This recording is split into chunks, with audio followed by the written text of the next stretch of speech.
যুক্তরাষ্ট্রের ভোটারদের অর্ধেকের বেশি মনে করছেন গাজায় ইসরায়েল গণহত্যা চালাচ্ছে। কুইনিপিয়াক বিশ্ববিদ্যালয়ের সর্বশেষ এক জরিপে উঠে এসেছে এ তথ্য। জরিপ অনুযায়ী ডেমোক্রেট ভোটারদের মধ্যে ৭৭%, স্বাধীন ভোটারদের মধ্যে ৫১% মনে করেন ইসরায়েল ফিলিস্তিনিদের বিরুদ্ধে গণহত্যা চালাচ্ছে।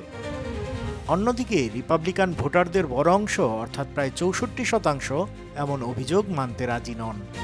জরিপে আরও দেখা গেছে প্রতি ১০ জন মার্কিন ভোটারদের মধ্যে ৬ জন চান না যে ওয়াশিংটন ইসরায়েলকে আরও সামরিক সহায়তা দিক। সহমর্মিতার দিক থেকেও ভোটাররা প্রায় সমান ভাগে বিভক্ত। ৩৭% ফিলিস্তিনিদের প্রতি বেশি সহমর্মী আর ৩৬% ইসরায়েলের প্রতি। এটি এখন পর্যন্ত ফিলিস্তিনিদের প্রতি সর্বোচ্চ সমর্থনের হার। সমীক্ষার ফলাফল বিশ্লেষণ করে গবেষক টিম ম্যালয় বলেছেন, গাজায় ইসরায়েলের সামরিক অভিযান এখন মার্কিন জনগণের কাছে গণহত্যা শব্দটির সঙ্গে যুক্ত হয়ে যাচ্ছে।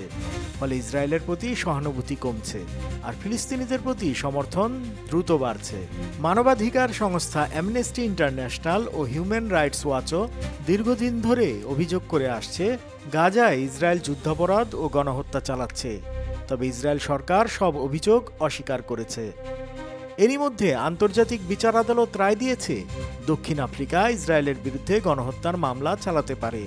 আর আন্তর্জাতিক অপরাধ আদালত ইসরায়েলের প্রধানমন্ত্রী নেতানিয়াহু এবং সাবেক প্রতিরক্ষা মন্ত্রীর বিরুদ্ধে যুদ্ধাপরাধের অভিযোগে গ্রেপ্তারি পরোয়ানাও জারি করেছে। গাজা যুদ্ধ নিয়ে যুক্তরাষ্ট্রে জনমত দ্রুত পাল্টে যাচ্ছে। অর্ধেক ভোটার এখন মনে করেন ইসরায়েল গণহত্যা চালাচ্ছে। প্রশ্ন হলো, এই জনমত কি আমেরিকার নীতি নির্ধারণে কোনো পরিবর্তন আনবে? আপনার কি মনে হয়?